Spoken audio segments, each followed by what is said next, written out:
திருநெல்வேலி திருச்செந்தூர் சாலை மார்க்கத்தில் ஆழ்வார் திருநகரியில் இருந்து சுமார் 2 கிலோமீட்டர் தொலைவில் அமைந்துள்ள திருக்கோளூர் வைத்தமாநிதி பெருமாள் திருக்கோவிலை இன்றைய ஆலய தரிசனம் நிகழ்ச்சியில் வணங்க இருக்கிறோம். இந்த திருத்தலம் 108 திவ்ய தேசங்களில் பாண்டிய நாட்டு திருப்பதியாகவும் நவ திருப்பதிகளில் ஒன்றாகவும் திகழ்கிறது. மேலும் இது மதுரகவி ஆழ்வாரின் அவதார ஸ்தலமாகும். இங்கே குபேர தீர்த்தமும் நிதி தீர்த்தமும் தாமிரபரணி ஆறும் புண்ணிய தீர்த்தங்களாக உள்ளன. நீண்டு நெடிது உயர்ந்த துவஜஸ்தம்பத்தை வணங்குவோம். ஸ்ரீகர விமானத்தின் கீழே பெருமாள் பள்ளி கொண்டுள்ளார். குபேரன் நவநிதிகள் மதுரகவி ஆழ்வார் ஆகியோருக்கு வைத்தமாநிதி பெருமாள் இங்கே பிரத்யக்ஷம். நம்மாழ்வார் 12 பாசுரங்களால் இத்தலத்தை மங்களாசாசனம் செய்துள்ளார். நிதிவனம் என்பது இதன் வடமொழி பெயராகும். சூரியோதயத்திற்கு முன்பு கிழக்கு திக்கில் காணப்படும் அருணோதயம் போலே நம்மாழ்வார் அவதரிப்பதற்கு முன்பே மதுரகவி ஆழ்வார் இத்தலத்தில் தோன்றினார். நவநிதிகளையும் தன்னருகே வைத்து சயனம் கொண்டுள்ளதால் இத்தலத்தில் பெருமாளுக்கு வைத்தமாநிதி என்று திருநாமம். பக்தானுக்ரஹ பரிபால பாரிஜாத லக்ஷ்மீ நிருசிம்ஹ மமதேஹி கராவலம்பம். திருக்கோளூர் வைத்தமாநிதி பெருமாள் கோவிலில் பிரஹ்லாதன் நெஞ்சில் வைத்த மாநிதியான சிங்கப்பிரான் யோக பீடத்தில் அமர்ந்து யோகாசனமூர்த்தியாய் யோகேஸ்வரனாய் யோக நரசிம்மமாய் காட்சி தருகிறார். மேலிரு கைகளில் சங்க சக்கரம் ஏந்தி கீழிரு கைகளால் யோகஹஸ்தம் காட்டி சாந்தமூர்த்தியாக அழகிய சிங்கமாக ஆளரியாக அருட்காட்சி தருகிறார். ஆடியாடி அகம் கரைந்து இசை பாடி பாடி கண்ணீர் மல்கி எங்கும் நாடி நாடி நரசிங்கா என்று வாடி வாடும் இவ்வாணுதலே. முன்பொரு காலத்தில் தர்ம தேவதையை அதர்மம் தோற்கடித்தது. இதனால் எங்கும் அதர்மம் பரவியது. தோற்றுப்போன தர்மம் இந்த நிதிவனத்திற்கு வந்து இங்கே பெருமாளை தஞ்சமடைந்தது. அதை பின்தொடர்ந்து அதர்மமும் இங்கு வந்துவிட தர்மத்திற்கும் அதர்மத்திற்கும் பெரும் போர் நடந்து முடிவில் வைத்தமாநிதி பெருமாள் அருளால் தர்மம் வென்றது.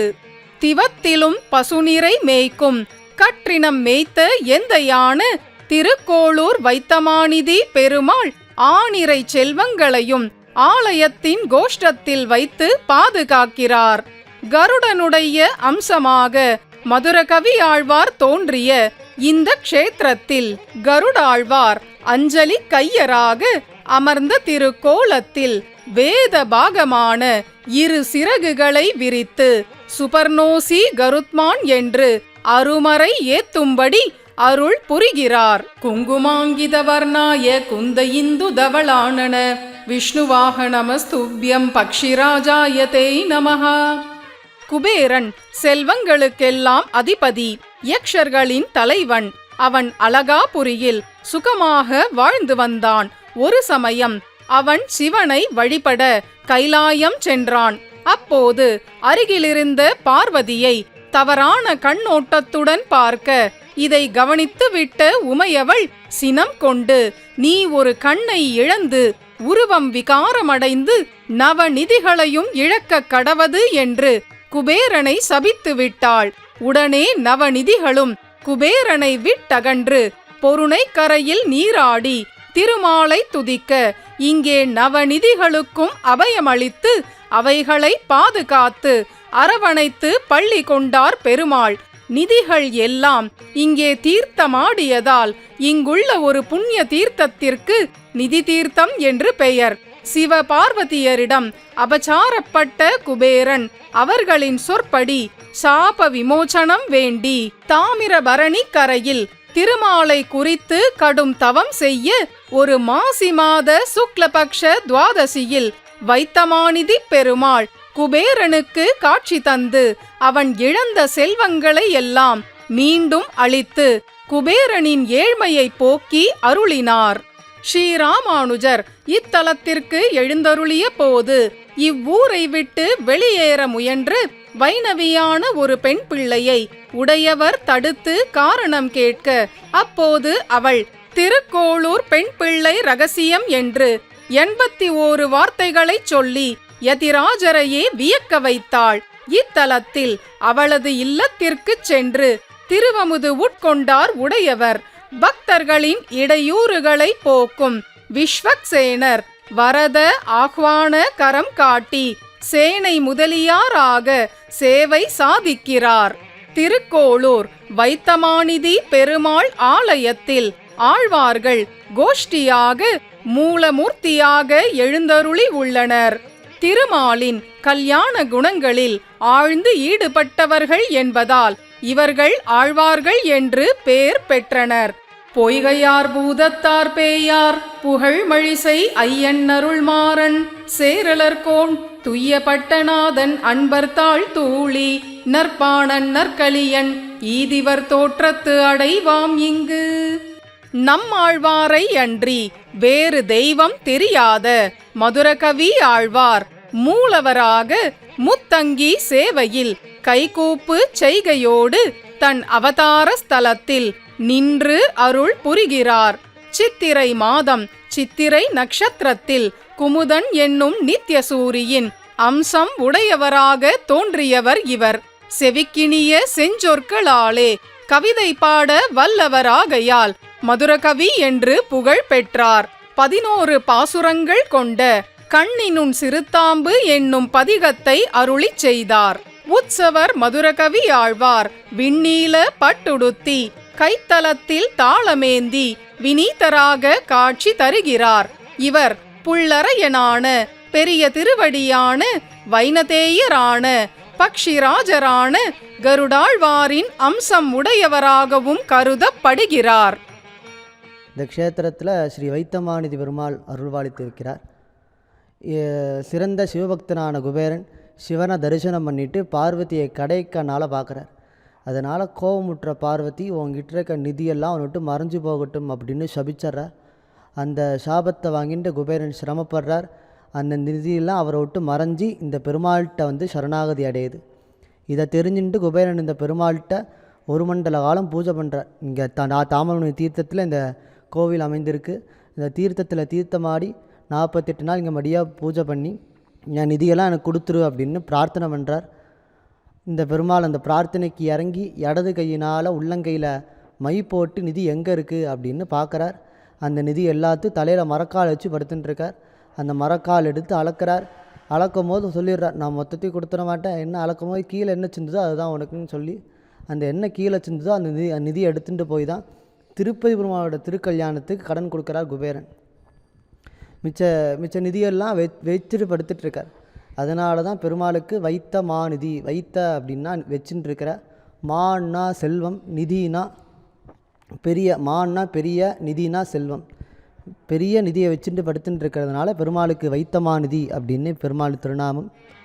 உண்ணும் சோறு பருகுநீர் தின்னும் வெற்றிலையும் எல்லாம் கண்ணன் எம்பெருமான் என்றென்றே கண்கள் நீர் மல்கி மண்ணினுள்ளவன் சீர்வளம் மிக்கவனூர் வினவி திண்ணம் என் இளமான் புகும் ஊர் திருக்கோளூரே.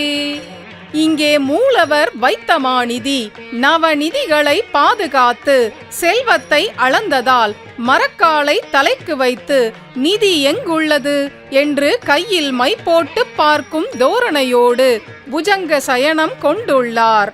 வேதாந்தாச்சாரியர் தனது பிரபந்த சாரத்தில் இத்தலத்தையும் மதுர கவிகளையும் போற்றுகிறார். மணவாள மாமுனிகளும் இத்தலத்தை உபதேச ரத்தின மாலையில் மங்களாசாசனம் செய்துள்ளார். வைத்தமாநிதி நிக்ஷேப வித்தன் எனும் திருநாமங்களால் போற்றப்படும் திருக்கோளூர் எம்பெருமான் உற்சவர் நால்தோள் அழகனாக வரத கதா பாணியாக வனமாலா தரனாக நீலக்கரை பட்டுடுத்தி உபய நாச்சியாருடனும் பிரதான நாச்சியார் இருவருடனும் நீங்காத செல்வமாக நிறைந்து தரிசனம் தருகிறார்.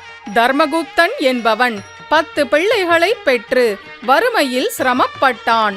அவன் தன் குலகுருவான பரத்வாஜரை நர்மதா நதிக்கரையில் சரணமடைய அவனது முற்பிறவி பாவங்களை உணர்த்திய பரத்வாஜர் பழவினை பற்றறுக்க திருக்கோளூர் வைத்தமாநிதியை தொழுமாறு அவனுக்கு அறிவுறுத்த அவனும் இங்கு வந்து நெடுங்காலம் பெருமாளுக்கு தொண்டு புரிந்து பெரும் செல்வந்தனாகி சுகவாழ்வு வாழ்ந்தான்.